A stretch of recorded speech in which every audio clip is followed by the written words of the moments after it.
أعوذ بالله من الشيطان الرجيم. بسم الله الرحمن الرحيم. السلام عليكم ورحمة الله وبركاته. الحمد لله الذي أرسل رسوله بالهدى ودين الحق ليظهره على الدين كله وكفى بالله شهيدا.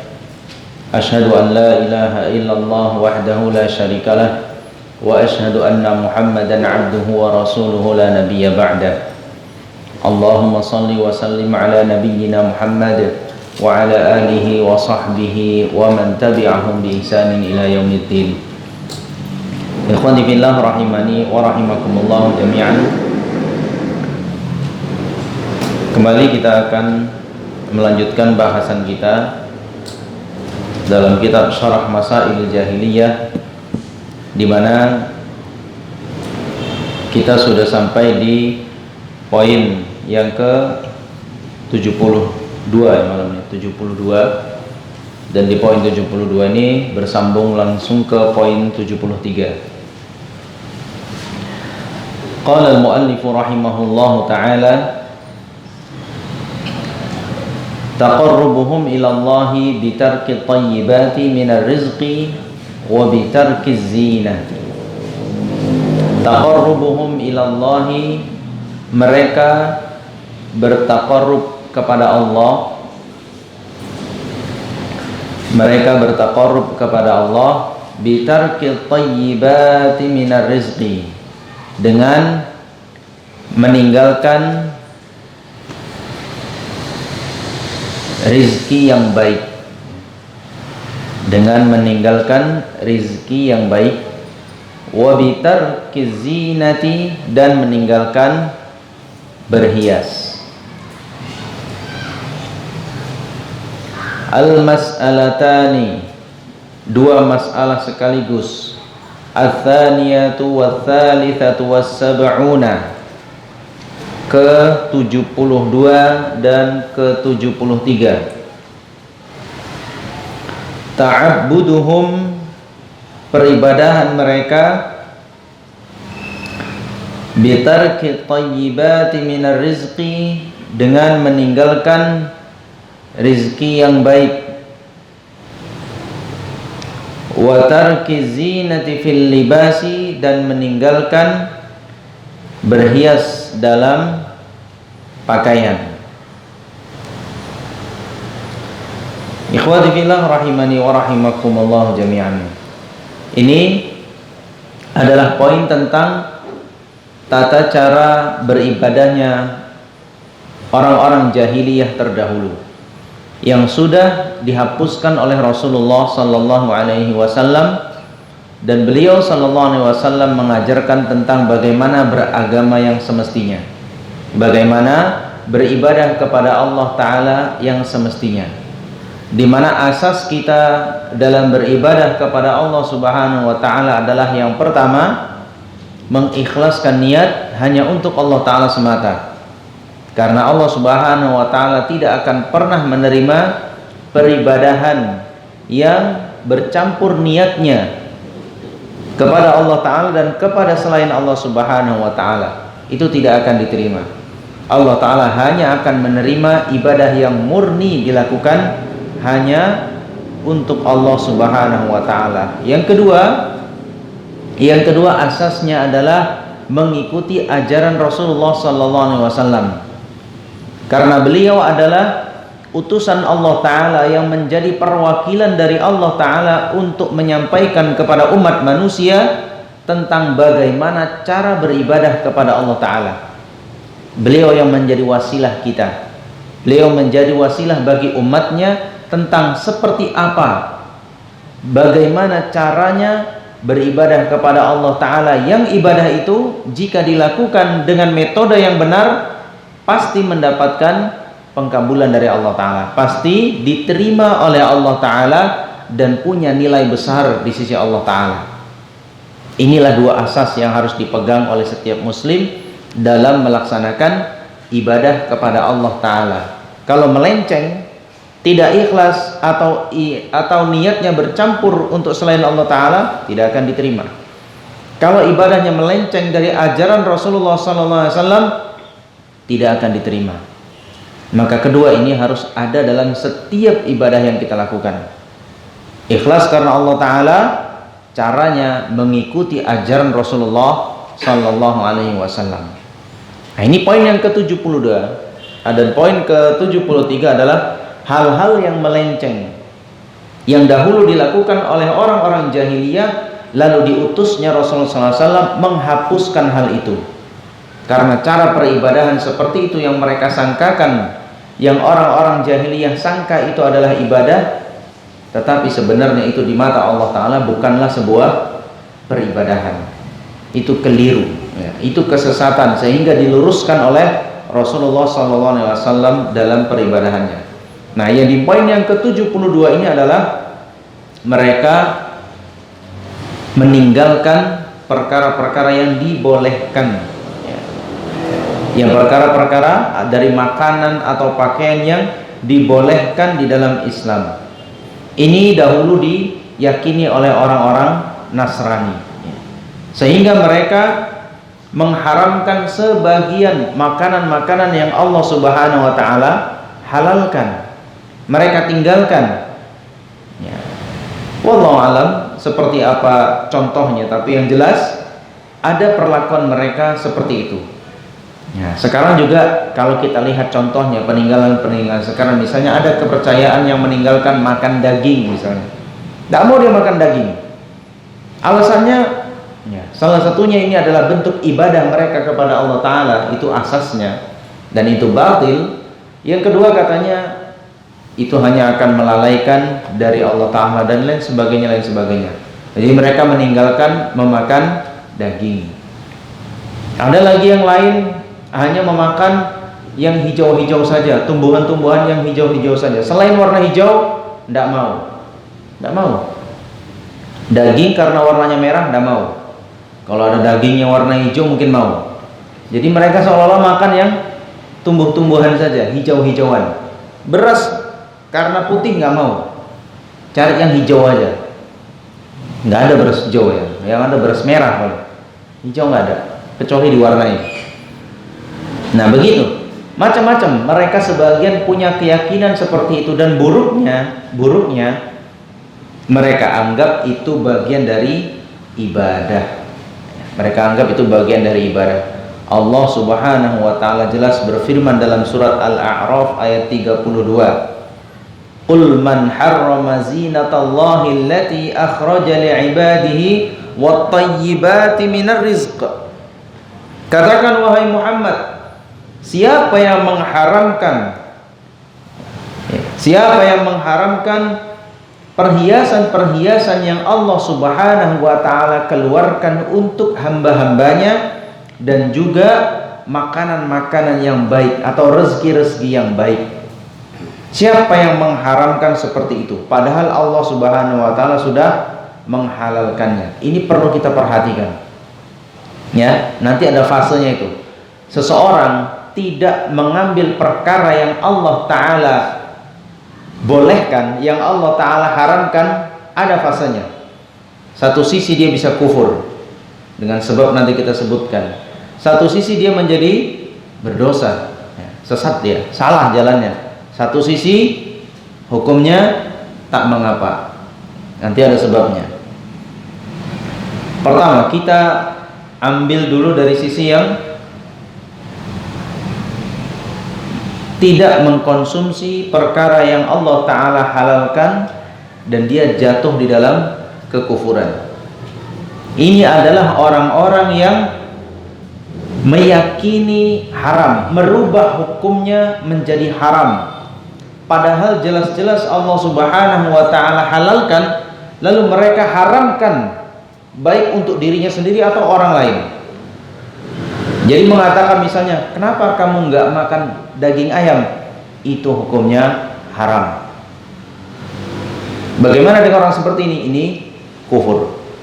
Ini adalah pernyataan yang kufur, karena jelas secara ijma' Allah Subhanahu wa Ta'ala tidak melarang hal itu. Kita ambil kaidah dalam makanan ya, kita ambil kaidah dalam hal-hal yang kita konsumsi. Kaidahnya adalah al-aslu fil asya'i al-ibahah. Hukum asal dari makanan, minuman itu adalah halal. Itu hukum asalnya. Sampai ada dalil yang menyatakan makanan itu haram. Ya. Jadi semua yang mau dimakan, yang mau diminum, kalau tidak mendapatkan dalil yang melarangnya, hukum asalnya boleh dimakan. Boleh. Ya. Ayam misalnya, mau makan daging ayam, halal nggak ayam? Halal. Dari mana tahu itu halal? Tidak ada dalil satupun dari Al-Quran maupun hadis Rasulullah SAW yang mengharamkan ayam. Silahkan.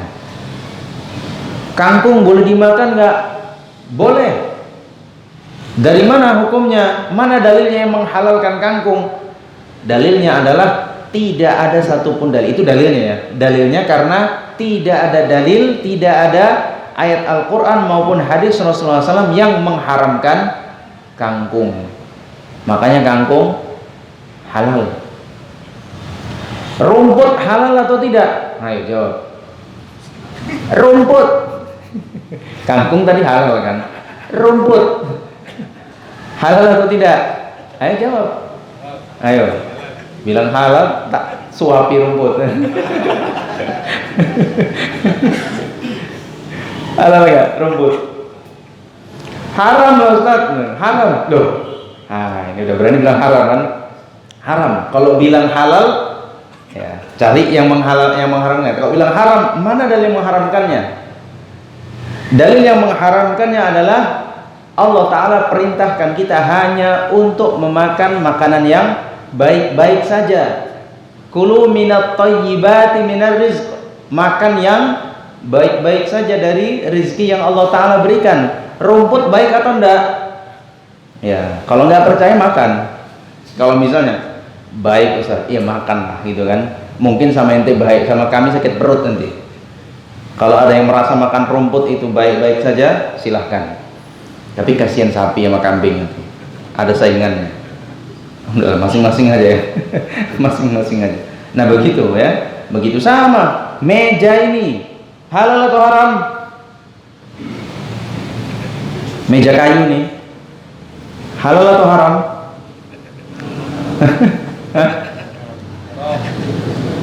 Kalau seandainya meja ini bisa dimasak lembut, enak rasanya, ada vitaminnya, makan aja. Tapi kalau dimasak pun dia nggak lembut-lembut, dikunyah pun copot gigi, ditelan pun hancur usus, jangan. Karena kita diperintahkan hanya untuk makan makanan yang baik begitu. Tapi ada Ustaz, oh ya, ada Ustaz, informasi, ada orang yang makannya apa sih? Tanah kemarin, pernah nggak dengar itu? Kalau nggak salah ada tuh di Jawa, anak-anak yang makannya dari kecil itu tanah sawah, bukan tanah sembarang tanah gitu. Hanya ada sebagian tanah di sawah yang dia makan. Gimana tuh Ustaz? Ya, itu masing-masing gitu kan. Sama dia baik, makanlah.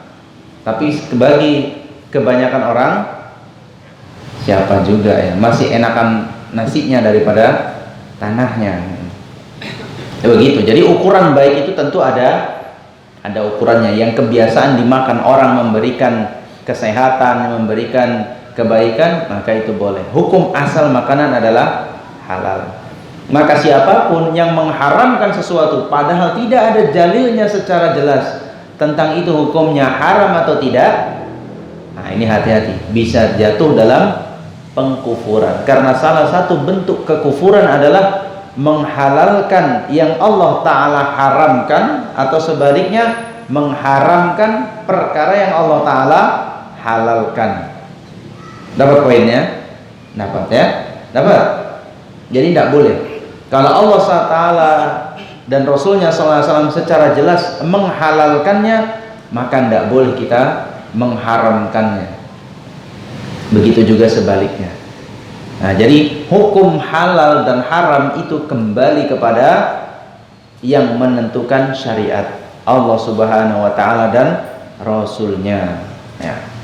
Kemudian Berikutnya lagi adalah mengharamkan sesuatu yang dibolehkan, ujung-ujungnya bisa menyesatkan, ya, sesat. Ini contohnya apa? Contohnya seperti dalam hadis yang dikeluarkan oleh Imam Bukhari dan Imam Muslim tentang 3 orang yang mendatangi istri Rasulullah SAW, yaitu Aisyah radhiyallahu anha. 3 orang ini bertanya kepada Aisyah radhiyallahu anha tentang bagaimana ibadahnya Rasulullah SAW. Maka Aisyah pun menjelaskan kepada mereka bertiga tentang gambaran ibadah yang dilakukan oleh Rasulullah SAW sehari-hari sepengetahuan Aisyah radhiyallahu anha. Diceritakan Rasulullah itu sholatnya begini, saumnya begini, begini, semua dijelaskan. Setelah selesai Aisyah radhiyallahu anha menjelaskan tentang gambaran ibadah yang dilakukan oleh Rasulullah SAW, apa yang dikatakan 3 orang tadi? Subhanallah, ya. Beliau adalah orang yang sudah diampuni dosanya yang lalu maupun yang akan datang, tapi ibadahnya seperti itu. Ibadahnya seperti itu. Maka kita ini harus bisa melakukan lebih dari apa yang dilakukan oleh Rasulullah Sallallahu Alaihi Wasallam. Baik nggak niatnya? Baik, bagus niatnya. Sehingga atas dasar niat yang baik itu mereka bertiga berjanji pada dirinya sendiri. Yang satu mengatakan apa? Amma ana fa usallil laila abadan. Aku mulai hari ini akan melakukan qiyamul lail setiap hari dan saya takkan tidur malam. Mantap ya? Mantap. Dari sejak matahari tenggelam sampai fajar terbit, dia hanya mau beribadah kepada Allah Ta'ala. Qiyamul lail sepanjang malam, non-stop sampai mati. Siang tidurnya gitu. Tidurnya istirahatnya siang. Jadi malam untuk ibadah, siang istirahat dan bekerja. Begitu. Itu cita-cita dia. Itu janjinya pada dirinya. Baik enggak? Sepintas baik, ya. Sepintas lalu baik, masya Allah. Yang bener aja gitu kan. Sepertiga malam aja pertaruhannya berat sekali. Konon lagi dari maghrib sampai subuh ibadah terus. Sepintas baik, paten gitu kan. Yang kedua mengatakan apa? Waduh, aku kalau disuruh tiap malam nggak tidur nggak sanggup, ya kan? Berat juga itu ibadah seperti itu. Ia katakan apa?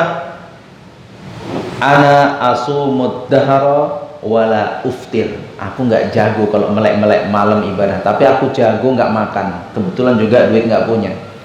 Kalau aku tiap hari puasa, nggak ada hari berbuka. Ya, kalau kau ibadah malam, aku ibadah siang. Jadi siang aku dari sejak terbit matahari sampai tenggelam matahari puasa tiap hari. Nggak peduli Senin, Kamis, Rebo, hajar tiap hari. Nggak peduli lebaran, nggak lebaran, tiap hari puasa. Itu yang kuazamkan untuk diriku. Bagus? Kayaknya bagus. Nanti kita nilai ya, kayaknya bagus. Tapi paten tuh kan, wah, jangankan tiap hari gitu kan, Senin Kamis saja pun mengkis-mengkis gitu kan. Mengkis-mengkis, nahankan lapar dan dahaga. 1 bulan Ramadan itu aja diharap-harapkan berakhirnya gitu kan. Konon lagi dia sepanjang hayat berniat tidak akan berbuka 1 hari pun, terus berpuasa. Wah, yang satu mah gawat. Kalau suruh melek malam nggak sanggup. Siang suruh puasa, aduh panas, nggak sanggup. 3 pilih yang lain. Ana a'tazilun nisa fala atazawwaju abadan. Kalau aku ya nggak sanggup aku malam melek, nggak sanggup aku pengen ibadah yang bebas, tapi nggak mau terganggu. Maka dia berazam apa? Aku nggak akan nikah sampai mati. Karena apa? Tidak mau disibukkan dengan urusan rumah tangga. Karena rumah tangga menyibukkan kan? Sibuk. Beda anak lajang sama yang udah nikah. Yang anak lajang, kajian manapun masih bisa digasnya.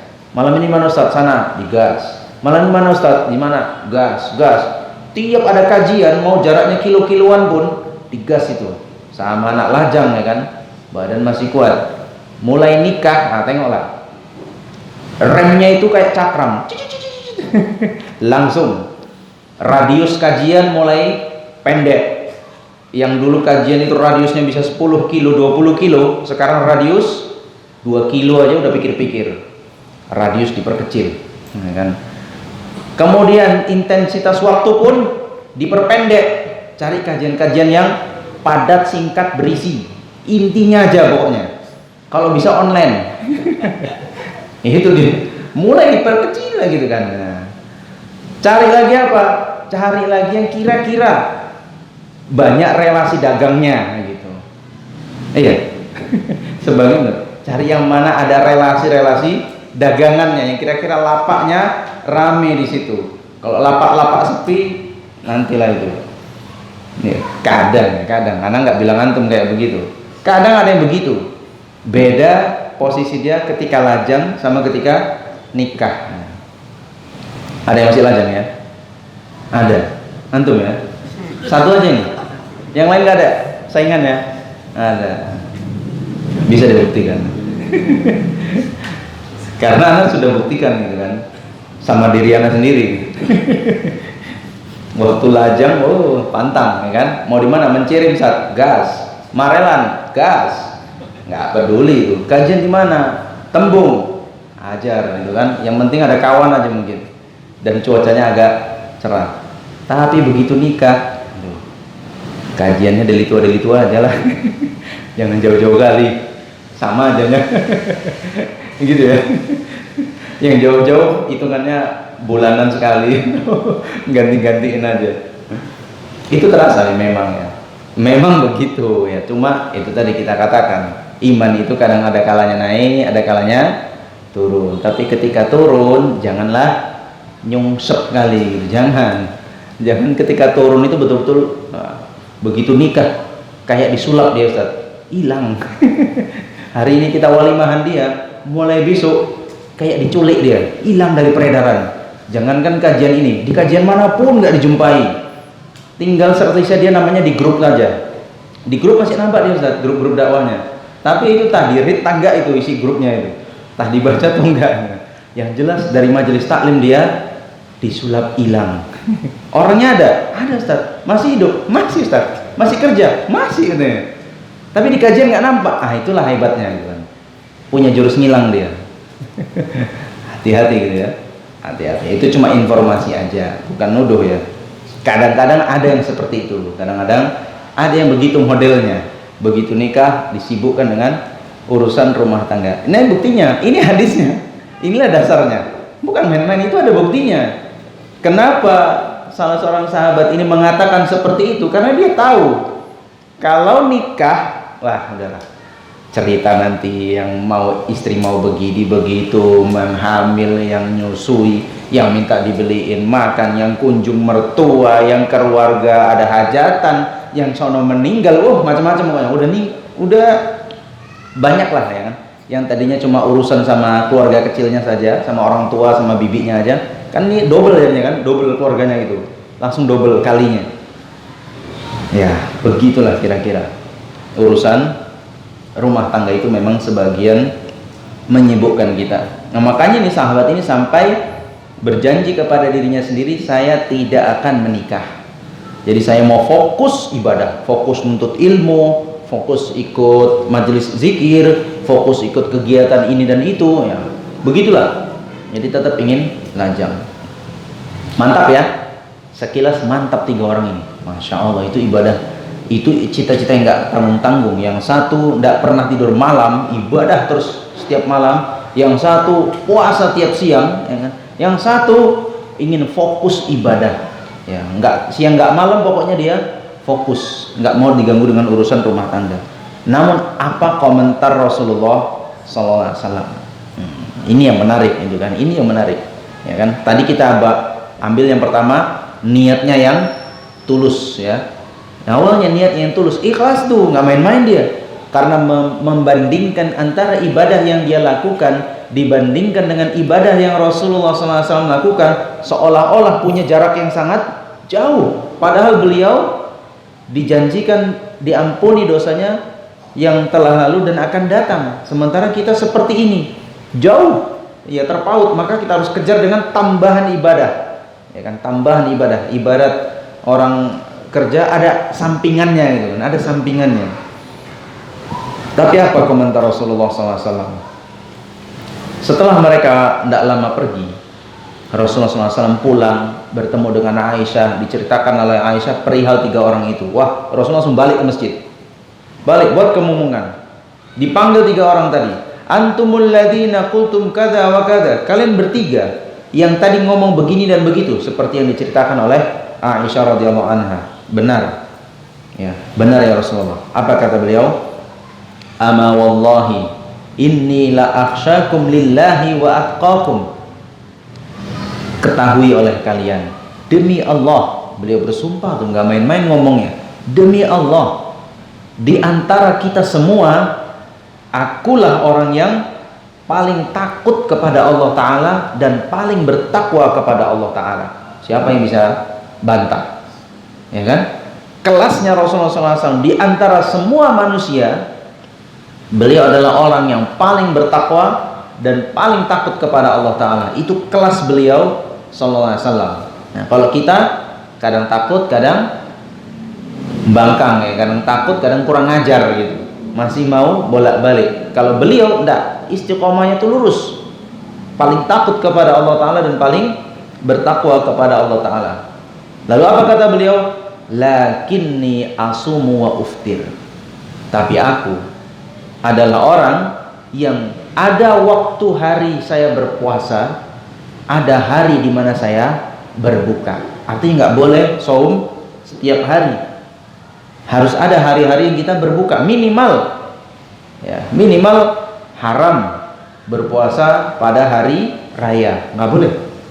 Lebaran-lebaran, satu Idul Fitri, orang semua masak daging, semua masak-masakan enak, antum bertamu di rumah orang, ditawari makan, bilangnya maaf, saya lagi puasa. Oh,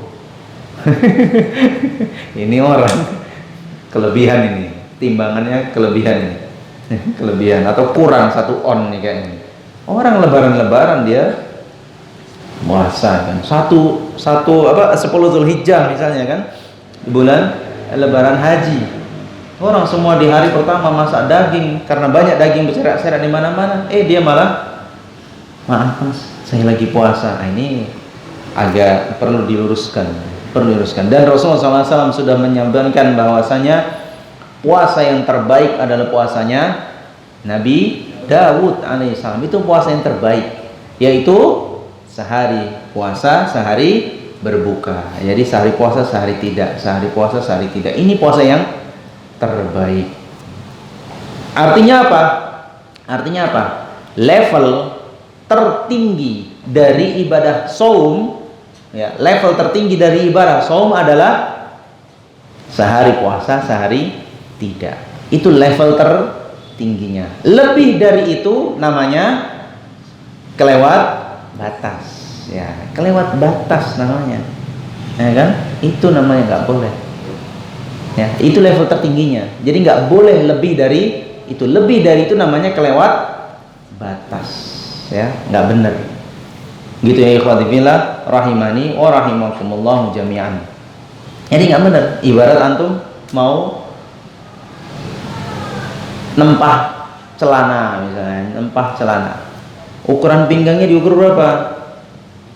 Berapa ukuran pinggang? 30, ada yang 30? Masih lajang kalau 30 berarti. Kalau udah nikah rata-rata lebih itu. 50 lingkar. Ya kan? Ukur celana yang pas di pinggang kita ya sesuai yang diukur. Misalnya ukurlah 40 ya kan. Pinggangnya 40. Itu yang pas sama kita celana. Tiba si tukang jahit berinisiatif ya kan. Mbah, kalau 40 nanti apa nih terlalu pas. Biar mana tahu dia mengembang nanti kan, mana tahu dia mengembang, berinisiatif tambah 10 cm 50. Nah, Selesai jahitan, serahkanlah celananya. Bang, ini celananya. Pakai. Kira-kira antum bersyukur apa mendongkol? Bang, ukuranku 40. Kan kemarin udah kita ukur 40. Kenapa nih jadi kedodoran gitu kan? Itu nggak apa-apa, Bang. Abang nih ku tengok-tengok bakal melar ini. Bakal melar. Kira-kira antum terima atau enggak? Besok lagi nggak mau aku jahit sama abang. Banyak inisiatifnya. Nah, bisa. Kalau memang ukuran yang pas itu 40, ya 40. Itu cuma urusan celana, Mas, kan? Itu urusan celana. Lah urusan ibadah masa kita nggak lebih terfikir seperti itu? Artinya Allah Subhanahu wa taala melalui Rasulullah SAW sudah memberikan batasan ibadah itu sampai di mana ukurannya. Nggak boleh. Kalau ada tempat air isinya cuma 200 mg, ya dituangkan air yang 200 mg. Ketika dituangkan 500 mg, tumplek namanya. Bukannya memberi minum, malah becek-becek di rumah. Becek ini, ngepel lagi segala, bikin kerjaan. Nggak bisa. Ibadah itu sudah ada level tertingginya. Maka saum, kata Rasulullah SAW, ibadah tertinggi, level tertinggi dari saum adalah sehari puasa, sehari tidak. Nggak usah berpikiran, wah harus nambah ini kan, nambah setiap hari. Malah keliru jadinya, malah keliru. Karena nggak sesuai ukuran yang ditetapkan oleh Allah Subhanahu wa taala. Jadi jangan asal-asalan nanti pakai logika manusia gitu kan. Logika manusia makin banyak makin mantap. Ya kalau nggak percaya kasih makan yang biasa dia sepiring, kasih 3 piring. Ini kalau kata inti makin banyak makin mantap, makan nih 3 piring. Kalau nggak melukok dia kan. Iya. Biasa minum 1 gelas, kasih 1 ceret. Kalau teorinya itu benar, makin banyak makin baik. Minum nih 1 ceret sekaligus, jangan seharian. Glok glok glok glok. Kalau nggak jadi manusia gelonggongan gitu kan, isinya air semua. Nggak bisa gitu. Makanya urusan dunia saja kita kalau udah ada batasnya ya sudah, nggak bisa lagi dikasih lebih. Gitu ya. Nah, gitu. Itu ukuran tertinggi dari saum, sehari puasa, sehari berbuka, gitu ya. Adapun yang tiap-tiap hari berpuasa itu hanya waktu-waktu tertentu saja. Ramadan misalnya, sebulan penuh misalnya. Atau kemarin seperti yang kita bahas Muharram ya, berurut 9, 10 Muharram berpuasa urut. Tidak apa-apa kalau memang urut-urut seperti itu kebetulan, bukan disengaja. Kebetulan gitu kan. Mungkin pas dapat tanggal 13, 14, 15 mau puasa Ayyamul Bid ya kan. Setelah itu dapat Kemis misalnya, lanjut Kemis gitu kan. Setelah itu dapat 9 Muharram, lanjut 9 Muharram. 10 Muharramnya dihabiskan lagi, dapat 10 Muharram. Tidak apa-apa kalau memang kebetulan ngurut. Tapi kalau sengaja diurut, nggak ada sebab apapun, aku pokoknya sebulan ini mau puasa. Nah, nggak bisa begitu ya. Qadifillah rahimani wa rahimakumullah jami'an. Kemudian Rasulullah SAW juga lanjutkan, wa usolli wa arqud, dan aku juga sholat malam, tapi ada waktu juga aku tidur di malam itu. Tidak ada Rasulullah SAW sepanjang malam melek, itu nggak ada. Pasti ada beliau sisakan untuk tidur, walaupun sebentar, walaupun sebentar, gitu. Jadi tidak ada. Artinya apa? Kita bisa ambil kesimpulan, ibadah level tertinggi ya, level tertinggi yang terbaik dalam qiyamul lail, menghidupkan malam untuk ibadah, adalah adanya waktu tidur, walaupun sebentar, walaupun sejam 2 jam, tapi ada waktunya tidur. Karena kata beliau SAW, usolli wa arqud, ada waktu aku sholat dan ada waktu juga aku tidur. Beliau juga begitu, sepertiga malam beliau, awal malam beliau tidur ya kan. Kebiasaan Rasulullah SAW, sebagaimana anjuran beliau SAW, di malam kalau sudah selesai sholat isya, tidak ada keperluan yang mendesak ya, tidak ada kebutuhan yang bermanfaat, maka hendaklah habis isya langsung tidur, langsung tidur. Itu sunnah beliau SAW. Kenapa kok cepet-cepet tidurnya? Agar mudah bangun malam. Itu tujuannya. Jadi katakan apa, isya kita jam 8 gitu kan. Diperhitungkan jam habis isya ini nggak ada kegiatan apa-apa ini. Kajian nggak ada gitu kan. Mau baca buku kok kayaknya lagi lesu gitu kan. capek juga tadi udah kerja seharian, nggak ada nih kegiatan apapun yang bermanfaat, udah. Anak-anak pun PR sudah selesai kan, setoran hafalan anak-anak sudah selesai gitu kan, istri pun sudah selesai pekerjaannya, nggak ada lagi kegiatan kita setelah isya. Nah, matikan lampu, tidur, tapi nanti bangun malamnya kan gitu. Karena kalau cepat tidurnya gampang bangun malamnya. Begitu Rasulullah SAW. Jadi sepertiga malam terakhir bangun. Jam berapa misalnya? Perhitungan itu kalau sepertiganya malam sekitar jam 2-an ya, sekitar jam 2-an bangun. Sholat. Begitu ya kan. Selesai sholat ini pun beliau SAW menyempatkan diri ada waktu berbaring sebelum azan subuh. Jadi kira-kira azan kan kita jam-jam 5.20 sekarang ya. Jam 5.20 azan subuh. Jadi beliau itu sampai hampir jam 5 lah gitu. Tidur dulu ya, habis qiyamul lail, tidur sebentar. Begitu azan bangun ke masjid. Ada lagi waktu jedanya sebelum subuh untuk istirahat, golek-golek ataupun tidur lah gitu. Tapi lebih baik golek-golek aja.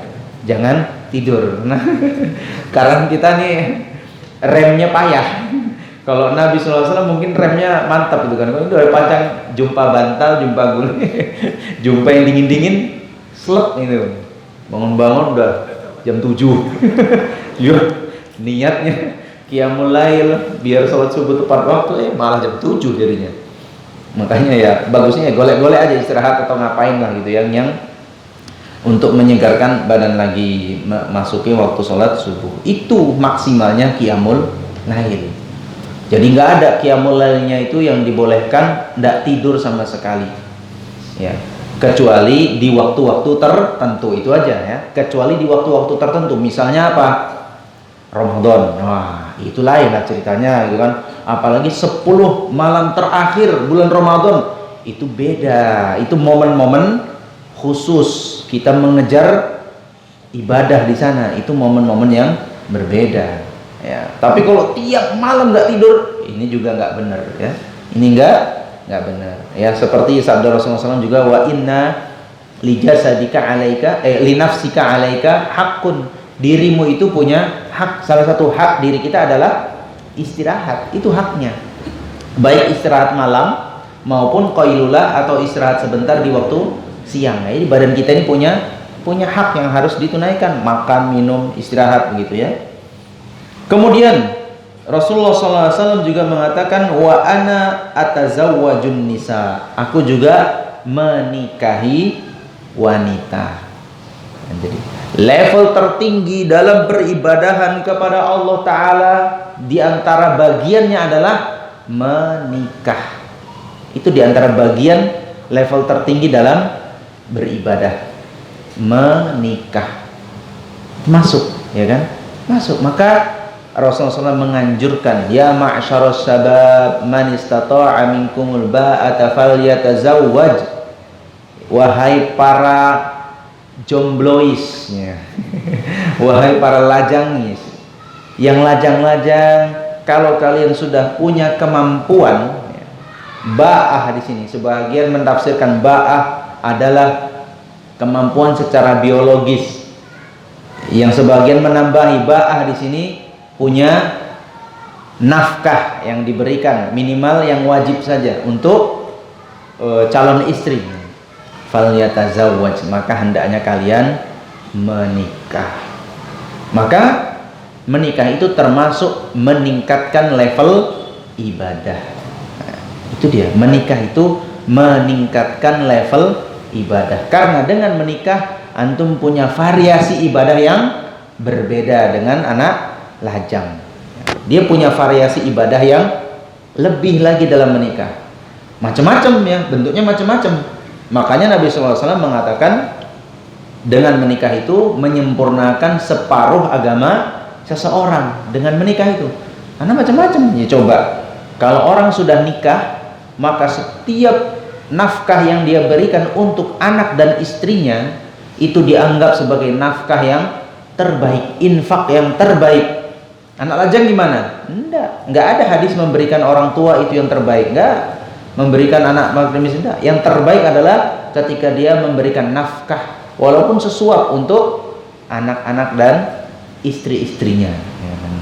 anak-anak dan para istrinya. Jadi lebih jelas lagi. Ya, jadi itu nafkah yang terbaik. Nggak mungkin yang lajang tuh nggak mungkin. Dan ibadah-ibadah yang lain yang bisa dia tuangkan, termasuk punya anak yang soleh. Cemana lajang mau punya anak yang soleh? Ngangkat anak, tetap aja bukan anaknya, ya kan? Tetap aja bukan anaknya. Kalah. Jadi banyak ibadah yang diperoleh dalam menikah yang tidak bisa didapati oleh orang yang belum menikah. Nah begitu ya ikhwati fillah rahimani wa rahimakumullah jami'an. Jadi menikah itu termasuk salah satu meraih level tertinggi dalam peribadahan kepada Allah Subhanahu wa taala. Yang enggak menikah enggak akan dapat level itu. Itulah dia. Sehebat apapun dia beribadah, ya kan, bermunajat, berdoa segala macam, tetap saja akan bisa dikalahkan oleh orang yang menikah. Dia punya ibadah yang tidak bisa dilakukan oleh yang tidak menikah. Nah, begitu ikhwati fillah rahimani wa rahimakumullah jami'an. Nah, jadi lalu beliau sebutkan setelahnya faman raghiba an sunnati falaisa minni. Siapa yang enggan terhadap sunnahku maka tidak akan menjadi bagian dari umatku. Ini enggak akan diakui oleh Rasulullah sallallahu alaihi wasallam sebagai umatnya. Orang-orang yang benci kepada sunnah Rasulullah sallallahu alaihi wasallam, orang-orang yang meninggalkan ajaran Rasulullah sallallahu alaihi wasallam, ya. Jadi begitu. Jadi tidak kita lihat niatnya tadi. Niatnya insya Allah bagus, tapi caranya jangan ngawur, ya. Niatnya bagus di awal tadi, ingin mengimbangi apa yang dilakukan oleh Rasulullah sallallahu alaihi wasallam, tapi caranya jangan ngawur, ya kan? Kalau seperti yang mereka katakan, malam nggak akan pernah tidur hanya untuk ibadah, siang nggak akan pernah berbuka berpuasa terus, kemudian mau fokus ibadah dengan tidak menikahi wanita, ini keliru, ya, keliru. Maka ibadah itu tidak boleh atas dasar logika manusia, tidak boleh atas dasar perasaan manusia. Itu nggak tepat, ya, itu nggak tepat. Yang tepat adalah mengikuti ajaran Rasulullah SAW. Jadi itu ya, mengharamkan sesuatu yang Allah Ta'ala halalkan bisa jatuhnya kepada kesesatan. Ini contohnya di sini, ya, sesat jadinya. Kalau itu dilakukan terus oleh 3 pemuda tadi, sesat malah jadinya, ibadahnya sia-sia, tidak ada pahalanya di sisi Allah Subhanahu wa Ta'ala. Namun ada meninggalkan perkara-perkara yang mubah, tapi boleh-boleh saja, sah-sah saja. Misalnya apa? Kenapa kamu nggak makan ayam? Ana nggak doyan. Nah, boleh. Kalau cuma bilang nggak doyan aja nggak apa-apa. Antum kenapa nggak makan belalang misalnya? Tuh pernah makan belalang sini? Belum pernah ya? Padahal itu halal tuh, halal.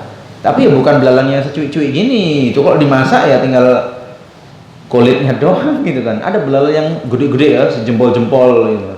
Ada di sebagian tempat belalangnya gede, itu boleh dimakan. Ini kata Rasulullah SAW, cuma ada 2 bangkai, ya, bangkai hukum asalnya haram, ya, kecuali 2 bangkai. Bangkai apa yang pertama? Ikan, ya kan, bandeng ikan boleh. Antum beli ikan mati boleh. Malah masak ikan hidup nggak boleh, nggak boleh ya. Masya Allah ada tuh restoran yang kurang ajar, subhanallah, ikan masih megap, dicelupkan ikannya, digoreng, itu nyiksa itu. Nanti kena itu ya ada benar. Jadi nggak boleh malah hidup-hidup ikan dimakan, ya kan? Atau hidup-hidup di sayati dagingnya gitu kan dimakan. Oh ada ini, ya. Malah ikan memang dibolehkan bangkainya, malah boleh. Jadi beli di pajak udah seminggu dari laut, ya kan? Ya nelayan balik di Belawan, sampai Belawan dipisah-pisah seminggu juga, baru sampai ke pajak. Udah 2 minggu juga itu di pajak, ya kan? Halo Ustaz, halal ya. Seger nggak ini? Iya seger, masih dingin kok. dari kulkas. Iya nggak apa-apa gitu kan, nggak apa-apa. Jadi bangkai pun yang kita makan, nah, udah bau Ustaz. Ya kalau masih doyan makan lah, gitu kan. Asal nggak beracun aja gitu kan. Asal nggak pada akhirnya beracun. Ya boleh. Nah, bangkai yang kedua adalah belalang, boleh. Kalau ada yang mau coba nggak apa-apa. Tapi kalau mengatakan gilo nah Ustaz makan belalang, ya nggak apa-apa, sekedar gilo, jijik itu kan, atau merasa geli gitu makannya, ya nggak apa-apa. Sebagaimana kasus yang pernah terjadi terhadap Rasulullah Sallallahu Alaihi Wasallam. Jadi beliau Sallallahu Alaihi Wasallam pernah di satu tempat disuguhi makanan dob namanya. Dob ini adalah kadal padang pasir. Ya, kadal padang. Nggak bisa kita terjemahkan dengan hewan di Indonesia. Mau dikatakan dengan biawak, mau disamakan dengan kadal, tapi beda gitu kan. Kadal di Indonesia cenderung, apalagi biawak gitu ya kan, lendir-lendir ya kan, tempat hidupnya jorok, aduh beda. Ini ada hewan namanya dob dan memang cuma bisa didampati di padang pasir. Makanya terjemahinnya pun nggak bisa, ya dob, tetap kita beri nama dob karena di sini nggak ada hewannya. Ya, nggak tahu bahasa ilmiahnya apa gitu namanya. Tapi kalau Arabnya namanya dob. Memang bentuknya mirip biawak. Tapi kalau biawak kan hitam-hitam gitu ya. Iya. Agak-agak hitam atau coklat-coklat tua lah gitu ya. Nah, kalau dob ini kuning, ya, kuning ataupun coklat tapi cerah. Mirip kayak cecak warnanya. Mirip cicak. Yang warna kuning itu ada cicak ya. Tapi ini versi gedenya gitu, versi besarnya di zoom lah. Cicak tuh di zoom 200 kali itu. Sampai sebesar gilo ya kalau orangnya. Tapi ini gede. Ya, gilo kan kalau masih hidup. Kalau udah di sate, ayo, nggak ngeces. Harum pula aromanya kan. Lain cerita kalau udah dimasak. Nah, begitu juga Rasulullah SAW pernah di satu daerah ini dia dihidangin dob, dan dobnya ini sudah dipanggang. Sehingga kalau udah dipanggang kan udah nggak bentuk lagi ya, udah terpotong-potong, udah diklebet, yang nggak bentuk kayak kadal gitu, enggak. Nah, ketika mau disuguhkan, beliau nanya, daging apa ini katanya? Daging dob. Wah, begitu dengar daging dob, beliau langsung sorong, nggak disentuh gitu. Sebelahnya Khalid bin Walid, lahap kali ya, nyap gitu, mak Khalid. Tapi Khalid bin Walid radhiyallahu anhu sedang nikmat-nikmatnya makan, kok Rasulullah disingkirkan, nyetop juga dia. Apa ini? Warningnya jangan. Ya Rasulullah, haram ini. Apa jawab beliau? Nah, ini seni Rasulullah SAW yang nggak pernah mengatakan jijik sama makanan. Beliau adalah sosok yang tidak pernah menghina makanan, sekalipun dia nggak suka, ya kan? Beliau nggak pernah menghina makanan, sekalipun beliau nggak suka. Sama Aisyah misalnya, pernah Aisyah makan keasinan, ya kan, keasinan. Nggak pernah dia bilang, Aisyah, asin kali, nggak enak makananmu kali ini. Nggak ada. Cuma Aisyah diajak makan bareng aja. Aisyah, makan sini bareng, dengan cicip asin, asin ya, itu. Tapi beliau nggak hina makanan itu. Nggak ada, nggak pernah menghina, nggak pernah mencaci. Begitu juga dob ini, nggak dibilang kau makan dob apa, jijik, nggak ada. Beliau nggak katakan, nggak mencela makanan itu, dan juga nggak mencela orang yang mengkonsumsinya, nggak. Jadi Khalid kan memang agak canggung. Kita makan, Rasulullah nggak nyenggol gitu kan. Ini apa cerita itu kan? Jangan-jangan haram. Stop dulu Khalid. Ada apa ya Rasulullah? Apakah ini haram? Enggak. Apa jawaban beliau? Menarik sekali jawaban beliau ini. Kita harus belajar berbahasa kepada beliau sallallahu alaihi wasallam, salah satunya ya. Apa kata beliau? Innahu laisa bi ardi qaumi fa ajiduhu u'afihi. Ini hewan ini di tempatku tinggal nggak ada. Nah, jadi aku nggak bisa makannya. Keren ya? Keren sekali jawabannya. Ini di kampungku nggak ada, jadi aku nggak bisa makanan yang nggak ada di kampungku. Keren ya, tidak menghina makanannya, nggak mengatakan itu nggak enak, dan nggak mencela orang yang memakannya. Kan kita kalau bilang, Afwan Ana nggak bisa makan ini, Mama Ana nggak pernah masak ini gitu kan. Dari kecil Ana nggak pernah dimasaknya, agak kurang terbiasa. Kan nggak terhina kita kan? Oh biasa, dia nggak bisa makannya gitu ya. Bukan dikatakan, kau makan kayak gitu, jorok gitu. Nampak orang makan apa misalnya? Belalang tadi kan, rakus kayak nggak ada makanan lagi aja, belalang pun disikat gitu kan, padahal halal. Apa pula yang hina orang yang makan gitu kan. Kalau nggak suka ya nggak suka aja. Nengok orang minum kopi gitu, pahit-pahit dimakan, dasar orang kayak nggak ada minuman yang manis aja. Orang mau suka pahit, kenapa rupanya gitu kan? Minum aja gitu kan. Kalau nggak suka nggak apa-apa. Jadi begitu, jangan pernah menghina makanan. Masya Allah Rasulullah SAW. Nah jadi kasus seperti ini ya, yang kita ambil kesimpulan dari pembahasan kita adalah boleh seseorang itu nggak bisa makan beberapa atau satu perkara yang Allah Ta'ala halalkan, sah-sah saja, ya, sah-sah saja. Kita tidak suka ada yang tidak bisa makan daging, ya, karena memang pantangan gitu kan. Asam urat udah mulai naik, gula udah mulai tinggi, ya kan, rezeki di dunia pun sudah mulai agak berkurang gitu. Padahal duit banyak gitu kan, duit banyak, tapi makanan itu ya nasi pun nggak terpegang gitu, udah banyak kurangnya. Tidak apa-apa, tapi jangan celah orang yang memakannya, begitu saja, ya.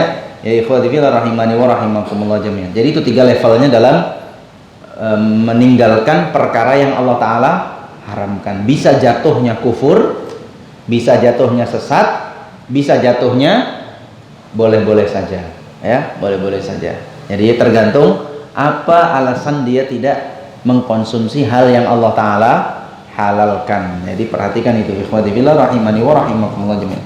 Adapun seperti yang kita bahas tadi adalah meninggalkan perkara-perkara yang baik dari yang Allah Ta'ala halalkan, ya. Ini perbuatan orang-orang jahiliyah, maka di antara yang satu atau yang dua tadi, meninggalkan dengan mengatakan itu haram. Sebagian seorang mengatakan misalnya tidak mau makan daging sapi, ya, karena sapi itu sesembahan kami. Nah, ini jatuhnya kepada yang kufur, ya, jatuhnya kepada yang kufur gitu kan. Ini mengharamkan sesuatu yang Allah halalkan hanya karena sesembahan selain Allah. Apalagi itu ya udah kufur, jatuh syirik lagi gitu. Double ya. Nah itu ya, hati-hati, atau jatuhnya kepada kesesatan. Ikhwati billah rahimani wa rahimakumullah jami'an. Allah Ta'ala berfirman misalnya juga dalam surat Al-Maidah menegaskan hal itu, ya ayyuhalladzina amanu la tuharrimu tayyibati ma ahallallahu lakum wa la ta'tadu innallaha la yuhibbul mu'tadin. Hai orang-orang yang beriman, janganlah kalian mengharamkan perkara-perkara baik atau makanan-makanan, minuman-minuman yang baik yang Allah Ta'ala halalkan untuk kalian. Janganlah kalian melampaui batas. Sungguh Allah Ta'ala tidak menyukai orang-orang yang melampaui batas, ya. Ini perhatikan ikhwati fillah rahimani wa rahimakumullah jami'an. Para rasul pun dalam surat Al-Mu'minun ayat 51 Allah Ta'ala berfirman, ya ayyuhar rusulu kulu minat tayyibati wa'malu salihah. Hai para rasul, makanlah dari perkara-perkara yang baik. Rasulullah, Allah Ta'ala perintahkan para rasul untuk makan selama yang baik-baik. Wa'malu salihah, dan beramal salihlah kalian. Dan dalam surat Al-Baqarah ayat 172 Allah Ta'ala berfirman, ya ayyuhalladzina amanu kulu min tayyibati ma razaqnakum. Hai orang-orang yang beriman, makanlah dari rizki-rizki yang baik yang aku berikan untuk kalian. Nah, Allah Ta'ala memberikan ini, fasilitas di atas muka bumi ini adalah untuk kehidupan kita. Jadi silahkan makan apapun. Jadi hukum asal untuk makanan dan minum adalah halal, ya, selama belum ada dalil yang mengharamkannya. Khamar halal atau haram? Haram jelas. Allah Ta'ala larang itu dalam Al-Quran, ya. Innamal khamru wal maisir wal ansabu wal azlamu rijsum min amali syaitan. Sungguh khamar, ya kan, berjudi, ya kan, mengundi nasib, itu termasuk najis, termasuk perbuatan-perbuatan syaitan. Nah, begitu ikhwati fillah rahimani wa rahimakumullah jami'an. Jadi dalam hal makanan dan minuman kita hanya sekedar memperhatikan apa yang Allah Ta'ala haramkan saja. Sisanya selama dia thayyib, ya, bisa dikonsumsi, memberikan efek baik untuk fisik kita, apakah mengenyangkan, memberikan vitamin, memberikan tenaga, silahkan dimakan, ya, silahkan. Ada Ustaz orang makan beling, makan beling Ustaz. Halo Ustaz, beling gitu kan. Halo nggak beling? Ya, halo nggak beling? Ya kalau memang, ya, kalau memang beling itu dikunyah-kunyah lalu ditelan tidak memberikan efek buruk kepada kesehatan seseorang, makanlah. Namun rata-rata beling itu berbahaya, ya kan?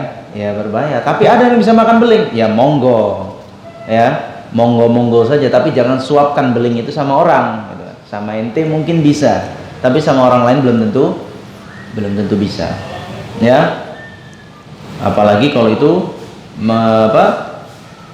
memakai bantuan jin, ya. Itu tentu jatuh bisa dalam perbuatan syirik. Taib itu kepada hal makanan, ya. Kemudian poin yang ke-73 adalah meninggalkan perhiasan, meninggalkan berhias dari sisi pakaian. Ini dari sisi pakaian. Mereka meninggalkan mengenakan pakaian-pakaian yang bagus dalam beribadah kepada Allah Subhanahu wa taala. Mereka anggap dengan berpakaian compang-camping, dengan berpakaian dengan jenis kain yang buruk, itu adalah bentuk peribadahan kepada Allah Subhanahu wa taala. Ini hati-hati. Ya, hati-hati gitu kan. Sehingga padahal dia orang kaya gitu kan, padahal dia mampu untuk membeli pakaian yang bagus, tapi sengaja beli kain yang kainnya lusuh gitu kan, jelek, goni lah gitu kan, ya. Kemudian nggak mau disetrika biar nampak lecek, ya kan. Nggak mau cuci, ya kan, biar nampak cuma satu aja bajunya, nggak dicuci juga, udah bau, dekil, lusut, ya kan, tempel sana sini gitu kan, tempel sana sini, yang koyak udah biarin aja, nggak mau ganti, pokoknya nggak mau ganti, koyak sana koyak sini, namanya pakai untuk kerja, ya kan, udah dia tukang bangunan itu misalnya, kan, kerjanya berat, pakainya itu aja. Ini zuhud kan. Oh, ini zuhud, Mas. Kalau yang kemarin apa? Warok, ya. Kemarin alasannya warok, ya kan? Warok. Apa warok kemarin? Ada nggak catatannya? Apa itu warok? Warok adalah ya, meninggalkan perkara-perkara yang syubhat, ya, meninggalkan perkara-perkara yang syubhat, meninggalkan perkara-perkara yang tidak jelas apakah halal atau haram, itu dia tinggalkan. Jangankan yang haram gitu kan, yang tidak jelas saja di mata dia tinggalkan. Dia mau yang halal saja. Zuhud ini setingkat lagi levelnya, di atasnya, yaitu apa? Meninggalkan perkara-perkara yang halal yang dapat memalingkannya dari akhirat. Itu zuhud. Meninggalkan bahkan perkara yang halal pun kalau itu memalingkannya dari akhirat. Misalnya apa? Kebutuhan kita dalam sehari hidup ini, misalnya dia butuh hanya 50.000 gitu kan. 50.000. Dia kerjanya apa? Ojol misalnya, ojek online. Lalu begitu dia dapat 50.000 langsung tutup, krep, nggak mau lagi ngojek. Kemana? Masjid, ibadah. Wah, zuhud. Ini masuk dalam zuhud. Padahal kalaupun dia narik sampai dapat 100.000 sampai 150.000 sehari, halal nggak? Halal, tetap aja halal. Tapi dia nggak mau, dia zuhud. Dia mau mengambil dunia ini sebutuhnya aja. Lebih dari itu nggak mau dia. Ya, lebih dari itu nggak mau dia. Jadi kalau udah dapat 50.000 pas ini untuk kebutuhan hari ini, bisa beli makanan, bisa ada sedikit ditabung untuk jaga-jaga kesehatan segala macam, udah pas 50.000 udah berhenti, dia tutup poin, langsung ke masjid ibadah, ya kan, atau dia kajian segala macam. Ini setingkat lebih tinggi dari yang warok tadi, ya, lebih tinggi lagi. Ini adalah zuhud. Lalu tadi, ya, meninggalkan hal-hal yang baik, ya, berpakaian compang-camping, mengatakan itu zuhud. Pakaianku ini bisa nutup aurat nggak? Bisa. Boleh nggak dipakai ibadah? Boleh, katanya. Ya udah, biar aja aku kayak gini, biar aja aku compang-camping, bau, jahitan sana sini gitu kan, nggak ganti-ganti bajunya, ya biarin aja. Sah nggak aku sholat kayak gini? Sah. Niatnya baik nggak? Alasan zuhudnya mantap nggak? Mantap, gitu kan. Tapi dibenarkan nggak yang seperti ini? Itu perlu dikoreksi. Pertama, ikhwati fillah rahimani wa rahimakumullah jami'an, kita baca surat Al-A'raf ayat 32. Allah Subhanahu wa taala berfirman, Qul man harrama zinatallahi allati akhraja li'ibadihi. Katakan, siapa yang mengharamkan perhiasan-perhiasan yang Allah Ta'ala berikan untuk hamba-hambanya? Ya, namanya perhiasan. Apakah barang jelek? Gak ada orang bilang barang jelek perhiasan, ya kan? Lobe mana yang dikatakan sebagai perhiasan? Lobe yang cantik, ya kan? Bahannya bagus, penampakannya bagus, pakaian juga begitu. Nggak mungkin dibahasakan perhiasan kalau itu jelek. Allah Ta'ala katakan, Qul man harrama zinatallahi allati akhraja li'ibadihi. Katakan, siapa yang mengharamkan perhiasan-perhiasan yang Allah Ta'ala berikan untuk hamba-hambanya. Dan Rasulullah SAW bersabda dalam hadis yang dikeluarkan oleh Imam Muslim. Beliau bersabda, Innallaha jamilun yuhibbul jamal. Allah Ta'ala adalah zat yang indah. Allah Ta'ala adalah zat yang indah. Dan Allah Ta'ala mencintai yang indah. Pakaian compang-camping, jahitan sana sini, nggak disetrika, indah atau enggak? Enggak jelas, ya. Jelas tidak. Itu merusak pemandangan malah. Merusak pemandangan. Yang indah itu seperti apa? Rapi, ya kan? Rapi. Walaupun nggak mahal gitu, walaupun nggak mahal tapi rapi, wangi, ya kan? Pas kancingnya gitu, nggak sebelah kancing ada, nggak ada kancingnya, pas kancingnya, jahitannya pun pas, nggak sebelah jahitan sebelah enggak, rapi, itu indah gitu kan, indah. Dan Allah Ta'ala menyukai yang indah. Pakai pakaian nggak mesti mahal, nampak rapi, nampak bersih, itu nggak mesti mahal kan? Yang penting tercuci bersih, setrika rapi, dipakai, itu nampak indah, gitu ya. Innallaha jamilun yuhibbul jamal. Kemudian Rasulullah SAW juga bersabda dalam hadis yang dikeluarkan oleh Imam Al-Baihaqi, disahihkan oleh Syekh Al-Albani. Beliau bersabda, Innallaha yuhibbu idza an'ama 'ala 'abdin ni'matan an yara athara ni'matihi 'alaihi. Allah Ta'ala mencintai seorang hamba yang jika Allah Ta'ala berikan dia satu nikmat, lalu Allah Ta'ala melihat bekas-bekas dari nikmat itu. Allah Ta'ala lihat bekas-bekasnya. Apa itu? Dia diberikan nikmat harta. Mana bekas dari nikmat harta yang Allah Ta'ala berikan? Baik bekas yang dia infakkan di jalan Allah Ta'ala, baik itu juga bekas yang dia kenakan untuk dirinya sendiri. Boleh nggak Ustaz, anak gajian 100.000 sehari, lalu 100 ribunya anak infakkan di jalan Allah Ta'ala, nggak anak simpan sedikit pun untuk anak? Boleh? Boleh. Tapi jangan sampai dirimu itu kelaparan, nggak makan, nggak punya pakaian, nggak boleh. Tetap harus ada bagian-bagian untuk dirinya. Ya, bisa dipahami? Lalu apakah ini bertentangan dengan zuhud? Tidak. Ini harus bisa kita bayangkan. Zuhud level tertinggi itu seperti apa? Zuhud level tertinggi itu bukan zuhud yang pakai pakaian compang-camping, makanan nasi putih doang, enggak. Jadi zuhud versi Rasulullah SAW adalah dengan memakai seperlunya, ya, semampunya, seperlunya dan semampunya. Karena terbukti beliau juga SAW sekali pakai pakaian yang bagus waktu lebaran, waktu beliau menerima tamu, khususnya tamu-tamu dari luar, beliau pakai pakaian yang bagus. Begitu. Dan beliau juga tidak pernah ada riwayat mengatakan pakaian yang compang-camping, koyak sana sini, tidak ada. Beliau tetap pakai pakaian yang sesuai dengan kadar nikmat yang ada pada diri beliau SAW. Ketika baru perang, dapat rampasan perang, ada baju yang bagus, beliau pakai. Walaupun kadang baju bagus itu kemudian dikecek sama sahabat yang lain, dikasihkannya itu.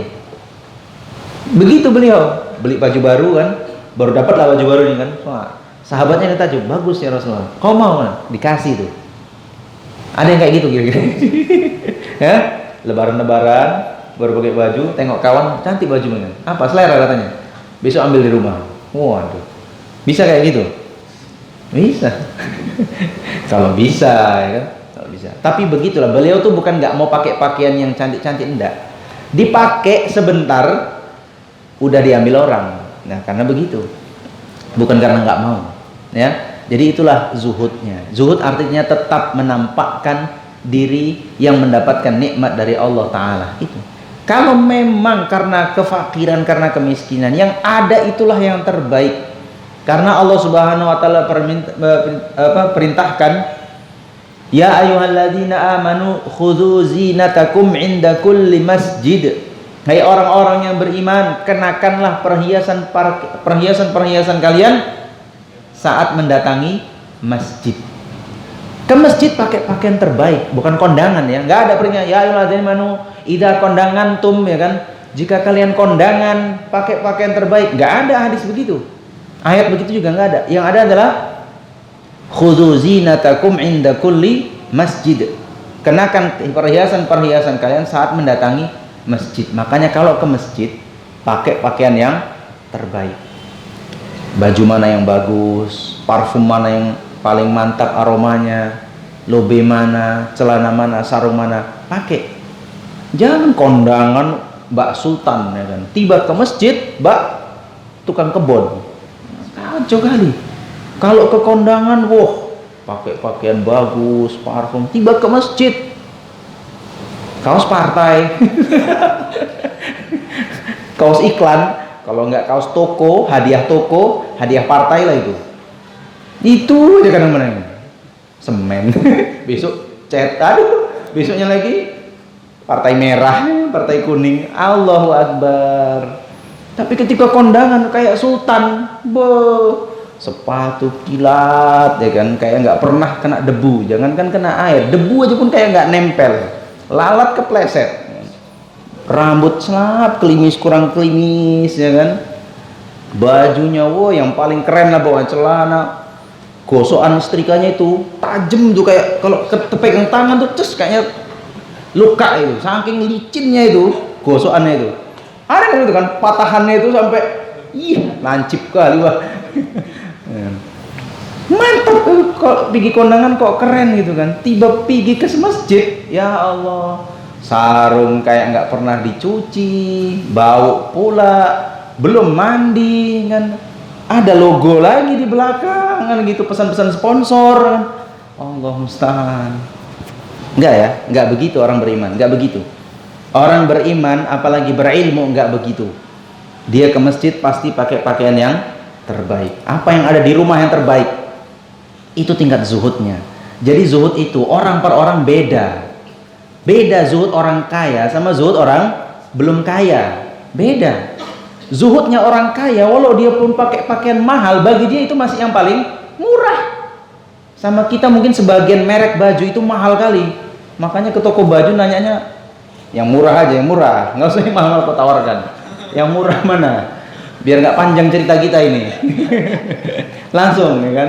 Kalau bisa yang diskon terbanyak, yang 50% mana? Yang 50%. Ya, itu bagi sebagian orang. Bagi sebagian orang datang ke toko nggak nawar, tunjuk aja. Aku mau ini, bungkus. Berapa harga? Sekian.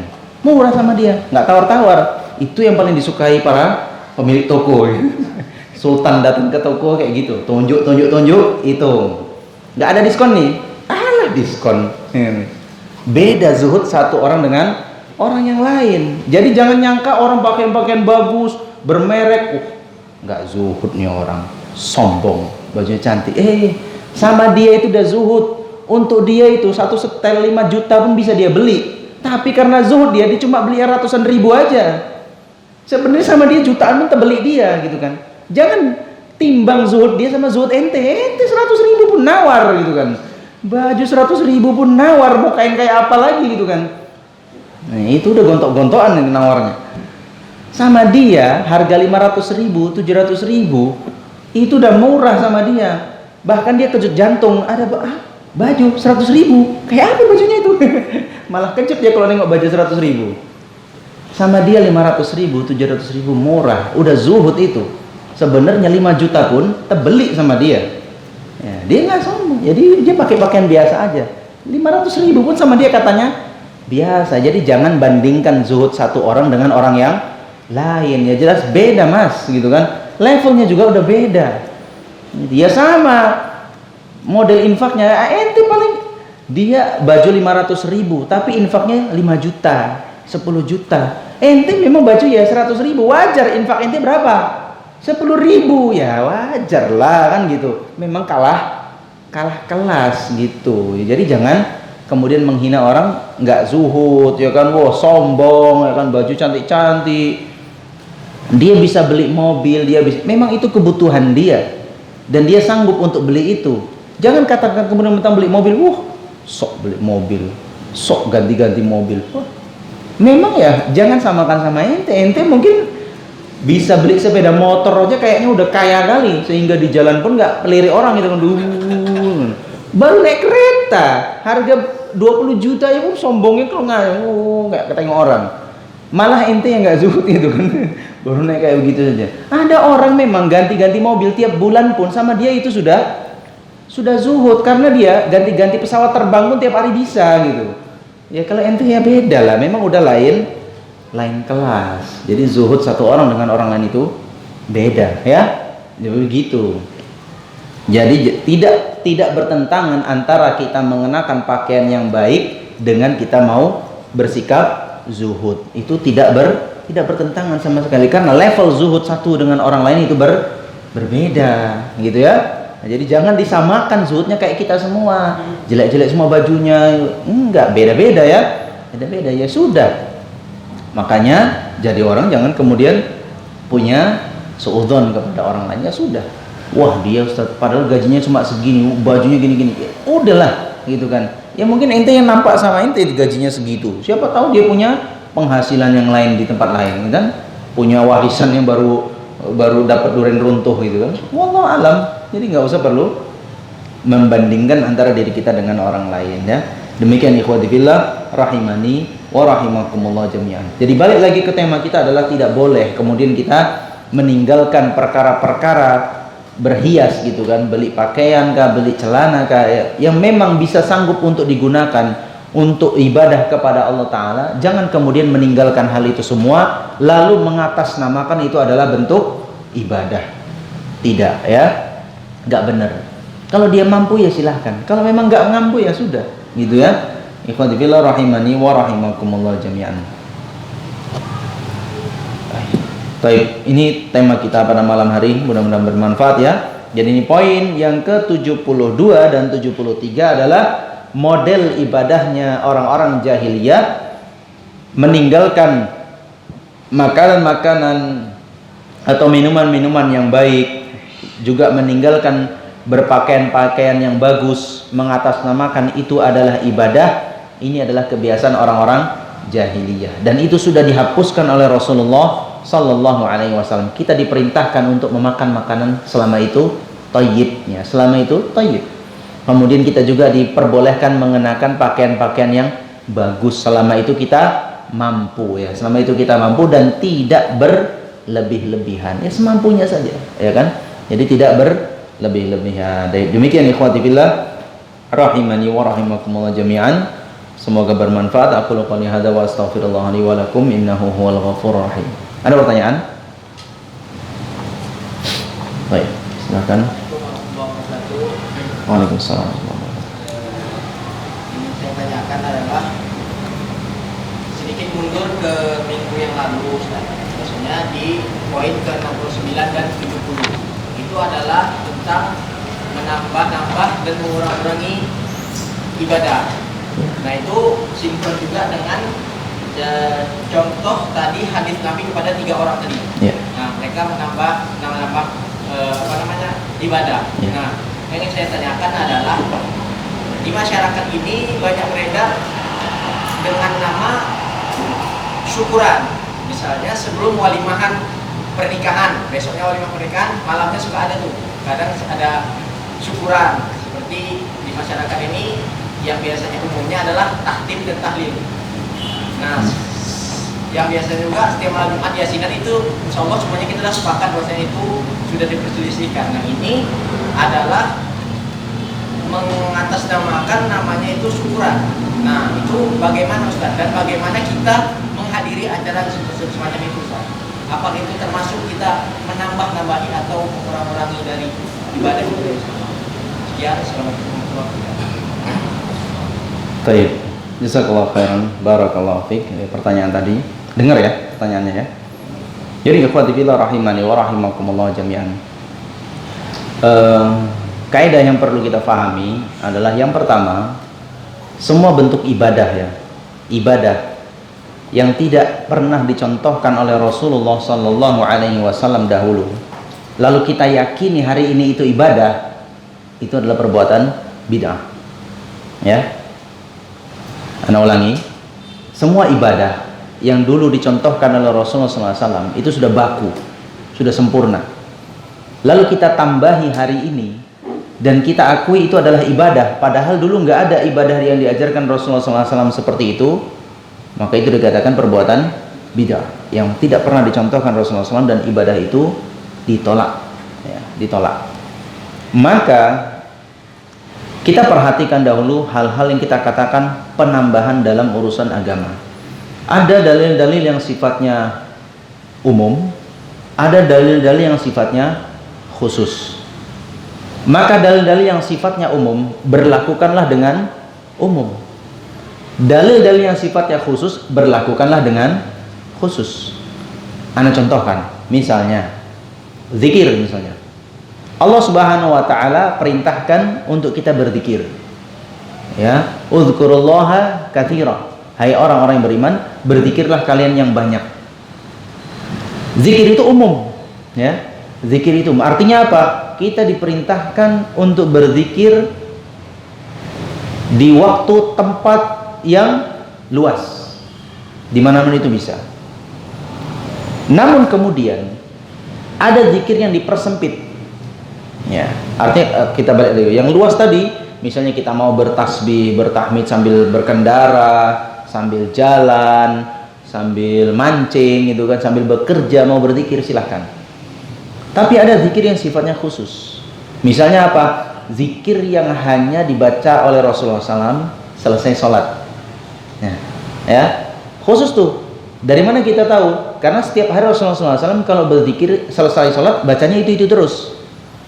Maka kita tahu bahwasanya itu zikir khusus untuk setelah sholat. Lalu ini dibawa untuk ketika mau masuk kamar mandi, nah itu nggak benar namanya. Mas, itu zikir selesai sholat, bukan zikir mau masuk kamar mandi. Ya, ketika selesai sholat, Bismika Allahumma amutu wa ahya. Betul apa salah? Wih, itu mau tidur, itu mau tidur, bukan selesai sholat gitu kan. Nah gitu, jadi ini tidak tepat. Itu adalah contoh tentang ada ibadah-ibadah yang sifatnya umum, ada ibadah-ibadah yang sifatnya khusus. Nah balik tadi ke pertanyaan adalah kita mengungkapkan rasa syukur kita kepada Allah Subhanahu wa Ta'ala, atau berkata kita sempitkan lagi, kita khususkan dari mana adalah berbagi makanan, itu berinfak, memberi makan orang. Boleh atau tidak? Boleh. Secara umum itu dalil umumnya boleh, ya kan? Banyak dalil yang menyatakan tentang keutamaan memberi makan orang. Banyak dalil yang mengatakan seperti itu. Bahkan itu termasuk dalam satu riwayat adalah yang dapat menghantarkan seseorang menuju surga. Gitu, memberi makan orang banyak. Silakan, gitu kan. Nah, kalau dari sisi itunya silakan, boleh. Antum besok mau walimahan. Kan? Sebenarnya makan-makannya besok gitu kan, pas walimahan gitu kan. Malam ini mau ngundang orang makan lagi, silahkan. Sampaikan undangnya ke majelis ini. Insya Allah datang kita. Gitu kan? Kalau diundang-undang makan-makan, insya Allah, ya apa? Samudraku seberangi kita tempuh gitu kan. Kalau undang makan-makan nggak apa-apa, artinya itu ada keutamaannya memberi makan orang lain gitu. Sampai di situ adalah dalilnya umum. Nah, kemudian kalau di dalamnya disusupi oleh niat-niat khusus, ada ritual-ritual khusus, maka ini yang perlu mendatangkan dalilnya. Ya. Lalu kita tuduh orang setiap kali ada acara malam makan-makan bid'ah nih. Benar atau salah? Belum tentu. Ya kan? Belum tentu. Ini tengok dulu niat dia apa gitu kan. Kalau niatnya ngasih makan orang, ya boleh-boleh saja gitu kan. Tapi kalau dia mengatakan ini adalah ibadah, sebelum menikah di pagi hari, maka malamnya harus ada acara makan-makannya. Kalau nggak ada nanti bisa goyang pernikahannya. Wah, ini yang perlu dalil. Ya, ini yang perlu dalil. Nah, ini gimana yang beredar di masyarakat itu, yang beredar di masyarakat dengan keyakinan-keyakinan tertentu. Maka kan berarti kita tahu ada benernya, ada salahnya ya. Dapat tadi ya.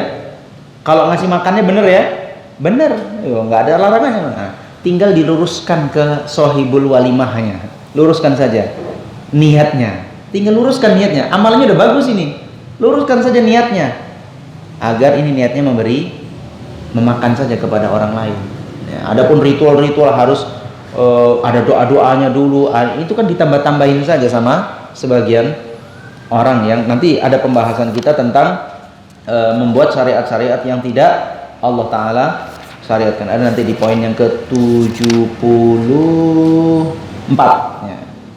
Berikutnya berarti ya, yang 74 nanti kita bahas begitu ya. Jadi tugas kita itu tidak melarang total berarti ya, tidak melarang, wah nggak boleh ngundang orang makan besok walimah. Salah ya, salah. Nah, karena itu ada sisi baiknya, ada sisi buruknya. Ibarat makanan ya kan, di dalamnya ada kotoran ya kan? Selama ini kotorannya nggak berbahaya, yang dibuang kotorannya aja, makanannya tetap boleh dimakan.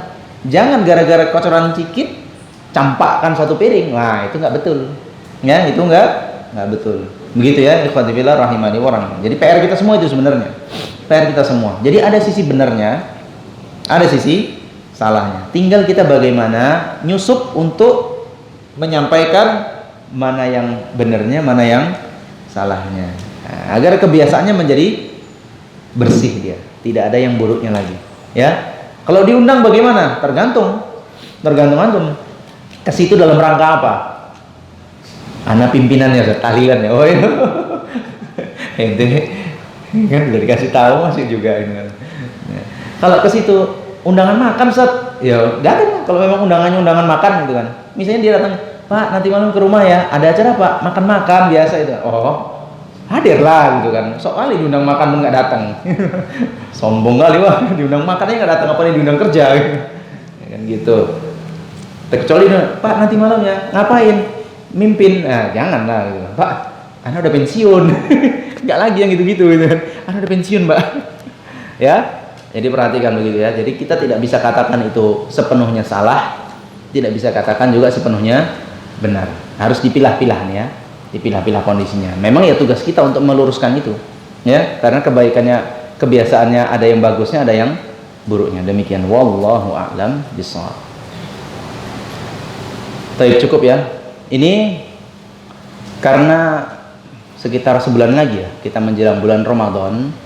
Jadi pekan depan kita agak pending dulu menyambung kajian kitab ini. Mungkin ada 1 atau 2 pertemuan ke depan kita bahas tentang persiapan bulan Ramadan ya, agar mudah-mudahan nanti masuk bulan Ramadan kita cukup persiapannya. Jadi ingat, kita katakan bulan Ramadan itu ana tidak sepakat dikatakan bulan menempah. Enggak semangat. Nempahnya itu sekarang. Ramadan itu jadi ya. Itu hari hanya, bukan menempah lagi. Itu bukan kalau menempah kan namanya belum jadi. Kita mau Ramadan itu udah jadi, tinggal jalan ya. Jadi jangan mau masak baru asah pisau. Nah, jangan, ini asah dulu, mau masaknya tinggal potong. Nah, gitu. Ya. Jadi insyaallah ini mumpung waktunya masih lumayan panjang ya, mudah-mudahan cukup lah sebulan ya, walaupun sebenarnya kalau dilihat salaf kita, para sahabat Nabi SAW, persiapannya berapa lama? 6 bulan ya kan. Harusnya kita dari bulan berapa kemarin udah persiapan. Tapi yang mudah-mudahan sudah ada lah di antara kita yang persiapan dengan doa minimal ya, doa dari 6 bulan yang lalu untuk dipertemukan dengan bulan Ramadan. Nah, kita ini tinggal sebulan, udah mulai ketinggalan kereta sebenarnya itu ya. Sudah mulai ketinggalan kereta, tapi tak ada rotan, akar pun jadi kan gitu. Yang penting jangan pula di hari H baru gagap-gagap nyiapin lah, banyak nggak taunya, enggak ya. Jadi ini makanya mulai pekan depan ya, entah 1 atau 2 pertemuan kita khusus akan bahas tentang persiapan bulan Ramadan. Baik, demikian ikhwati fillah rahimani wa rahimakumullah jami'an. Kita tutup majelis ini. Subhanakallahumma bihamdik asyhadu an la ilaha illa anta astaghfiruka wa atubu ilaik. Wassalamualaikum warahmatullahi wabarakatuh.